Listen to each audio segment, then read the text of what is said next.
Selamat pagi, Romo dan teman-teman. Perkenalkan, saya Marcelino Cahya Pratama akan mempresentasikan sejarah gereja Paroki Santo Yusuf Pekerja Tulang Bawang. Paroki Tulang Bawang merupakan paroki yang cukup besar karena terdiri dari 23 stasi yang terbagi dalam 7 wilayah. Situasi daerah Paroki Santo Yusuf Pekerja Tulang Bawang. Secara geografis, Paroki Santo Yusuf Pekerja terletak di Unit 1, Desa Penawarejo, Kecamatan Banjarmargo, Kabupaten Tulang Bawang, Provinsi Lampung. Kabupaten Tulang Bawang sendiri merupakan salah satu kabupaten di Provinsi Lampung yang terletak di pinggiran kota, berjarak kurang lebih 120 km dari ibu kota Provinsi Bandar Lampung. Paroki Santo Yusuf Pekerja tidak jauh dari Jalan Lintas Timur, sekitar 300 meteran. Bagi yang berada di luar Provinsi Lampung, pesawat terbang atau bus menjadi alat transportasi yang sering digunakan untuk mencapai tempat ini. Bandar Udara Raden Inten yang terletak di Kabupaten Lampung Selatan yang berjarak 124 km dari Paroki Santo Yusuf Pekerja Tulang Bawang, semakin memudahkan orang untuk mencapai tempat ini. Pada awalnya, luas kabupaten ini adalah 3.466,30 km persegi.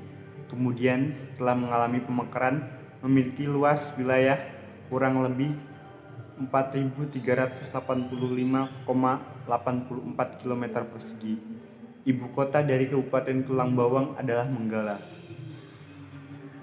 Terletak antara 3 derajat 50 menit sampai 40 derajat 40 menit lintang selatan dan 104 derajat 58 menit sampai 105 derajat 52 menit bujur timur. Adapun batas administratif Kabupaten Tulang Bawang adalah di sebelah utara berbatasan dengan Kabupaten Mesuji, di sebelah selatan berbatasan dengan Kabupaten Lampung Tengah, di sebelah barat berbatasan dengan Kabupaten Tulang Bawang Barat, di sebelah timur berbatasan dengan Laut Jawa. Sejarah singkat Paroki Santo Yusuf Pekerja Tulang Bawang. Dahulu, Tulang Bawang merupakan daerah transmigrasi, sehingga banyak penduduk yang datang dari Pulau Jawa masuk ke Tulang Bawang mengikuti program transmigrasi tersebut. Penduduk yang datang beragam suku dan agama. Sebagian besar dari mereka bersuku Jawa, Sunda, dan Madura. Agama mereka pun mayoritas agama Islam. Masyarakat yang beragama Katolik sangat sedikit dan terpisah jarak yang cukup jauh, sehingga mereka kesulitan untuk bertemu dan mengadakan ibadat bersama. Seperti stasi saya contohnya, stasi ini umatnya terdiri dari 5 kampung yang jaraknya jauh-jauh. Sekitar tahun 1980-an, beberapa umat Katolik yaitu Bapak Santoso, Bapak Darto, Bapak Jafar, dan Pak Gito bertemu dan bermusyawarah untuk mengadakan ibadat bersama. Dari sinilah mereka mulai mengadakan doa bersama dan ibadat. Pak Santoso dipercaya menjadi ketua stasi kala itu. Saat itu mereka sesekali mendapat pelayanan misa kudus oleh Romo Van Ooy SCY dari Paroki Murnijaya. Beberapa tahun mereka vakum, tidak ada pertemuan dan peribadatan. Sekitar tahun 1990, Bapak Sapari, seorang pendatang kala itu, mencari keberadaan gereja dan beberapa umat Katolik yang ada di wilayah Unit 1 dan Unit 2. Beliau memperoleh informasi bahwa ada kapel di Unit 1 dan umat di sana. Bapak Sapari kemudian bertemu dengan Pak Santoso dan Ibu Jafar, serta mengetahui keberadaan kapel yang ada di Unit 1 dalam keadaan terbengkalai dan bongkor. Dalam pembicaraan, ketiga orang itu mulai bermusyawarah untuk menghidupkan kembali gereja Katolik dan mengadakan peribadatan. Beberapa tahun berjalan dan umat pun bertambah banyak, namun mereka merasa kurang mantap karena tidak mendapat pelayanan misa kudus. Beberapa tahun kemudian, Pak Sapari bertemu dengan Pak Towo dan Romo Mursito. Dia mengungkapkan kerinduannya akan misa kudus dan memohon kepada Romo Mursito untuk memberikan pelayanan misa.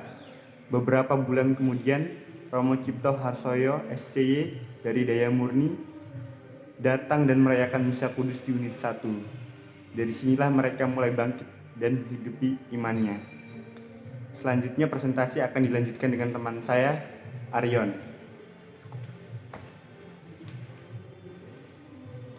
Selamat pagi Romo dan teman-teman semuanya. Saya akan melanjutkan presentasi dari teman saya Marcelino Cahya Pratama.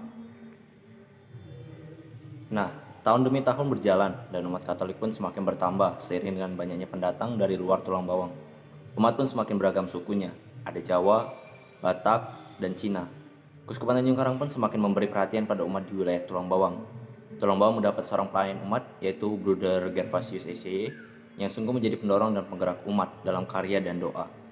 Bruder Gervasius SCY adalah tokoh yang disiplin, rajin, ulet, pekerja keras, dan perhatian dengan kehidupan umatnya.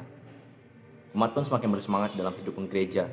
Kepengurusan stasi pun beralih dari Bapak Santoso ke Bapak Sapari, kemudian berlanjut lagi kepada Bapak Thomas, berlanjut lagi kepada Bapak Anton, dan akhirnya kepada Bapak S. Riyadi. Sekitar tahun 1996 di bawah pengurusan Bapak S. Riyadi, saat itu stasi unit 1 meliputi wilayah Bujuk Agung, unit 1, unit 2, dan Banjar Agung yang masih dalam satu kring. Doa kring pun berjalan setiap seminggu sekali. Bapak Espandiangan dengan rajin menghampiri umat dari rumah ke rumah yang akan ikut doa kering dengan mobilnya. Hal ini berjalan hingga beberapa tahun. Jadi ini semacam menjadi semacam kerelaan dari Bapak Espandiangan untuk bisa membantu umat dalam doa kering. Pada tahun 1996, Bruder Gervasius SCY bersama dengan tokoh umat menggagas pembangunan gereja unit 1 dan pembangunan pastoran. Beberapa tokoh umat diantaranya adalah Bapak Anton, Bapak Budiman Nainggolan, Bapak Gultom, Bapak Setiadi, dan lain-lain. Mereka mulai bergerak untuk mendapatkan izin pembangunan rumah ibadah dari lingkungan sampai ke pemerintahan. Banyak tantangan dan kesulitan yang dihadapi untuk mendapatkan izin mendirikan rumah ibadah saat itu. Anggaran pembangunan sudah disusun, dana dikumpulkan dari sumbangan umat dan para donatur. Semakin besar Bruder Gervasius SCY pun berperan mencari dana dari donatur, baik itu perorangan dan kelompok doa. Bahkan dari saudara-saudaranya yang ada di Belanda pun turut menyumbang untuk bisa membangun gereja yang berada di unit 1. Pada tahun 1997 mulailah dibongkar kapel dan dibangun gereja yang lebih besar. Baru beberapa bulan pembangunan dilaksanakan, terjadilah krisis moneter pada saat itu. Harga bahan bangunan naik drastis sehingga biaya pembangunan membengkak sampai 4 kali lipat. Puji Tuhan, walaupun banyak tantangan dan kesulitan, semua bisa terlaksana serta diselesaikan dengan baik. Pada tanggal 1 Mei 1999, gereja unit 1 pun diresmikan dan diberkati oleh Bapak Uskup Monsinyur Andreas Heri Susanta dengan nama pelindung Santo Yusuf Pekerja. Pelayanan pastoral yang sebelumnya dari unit pastoral Simpang Pematang berpindah ke unit pastoral Tulang Bawang. Tahun 2000, Paroki Tulang Bawang berdiri sebagai unit pastoral atau UP, terpisah dari unit pastoral Mesuji. Pada saat itu, Bruder Gervasius SCY memulai dengan tinggal dan melayani umat yang ada di Tulang Bawang. Bruder Gervasius SCY mulai merintis dan membangun iman umat sebagai seorang misionaris model belusukan, menjadi hal yang selalu ingat oleh umat di Paroki Santo Yusuf Pekerja Tulang Bawang sampai dengan sekarang. Dengan bantuan dana dari provinsi Belanda, beliau mencoba memberdayakan perekonomian umat dengan metode gaduh sapi.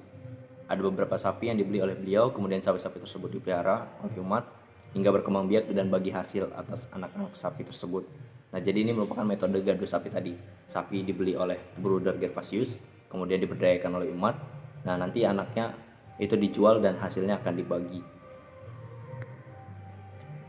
Nah, berdasarkan Kitab Hukum Kanonik 515 tahun 1983 dan hasil rapat Kuria Kuskupan Tanjung Karang tanggal 12 Juni 2018, maka pada tanggal 20 Juni 2018, Monsinyur Yohanes Harunyuwono, Uskup-Kuskupan Sufragan Tanjung Karang secara resmi menetapkan unit pastoral Santo Yusuf Pekerja Tulang Bawang menjadi paroki Santo Yusuf Pekerja Tulang Bawang. Penetapan unit pastoral Santo Yusuf Tulang Bawang sebagai paroki mendahului induknya unit pastoral Santo Andreas Mesuji yang pada bulan berikutnya juga ditetapkan menjadi paroki. Daftar pustaka saya ambil dari dua bahan, yaitu sejarah berdirinya Kapel Santo Yusuf Pekerja unit 1, data diambil dari Arsip Depas Santo Yusuf Pekerja Tulang Bawang periode 2018 sampai 2021. Dan yang kedua, dekret pendirian paroki Santo Yusuf Pekerja Tulang Bawang dari Monsinyur Yohanes Harunyuwono, Uskup-Uskupan Tanjung Karang. Mungkin itu saja sejarah gereja Santo Yusuf Pekerja Tulang Bawang yang bisa kami sampaikan. Kurang lebihnya kami mohon maaf dan terima kasih.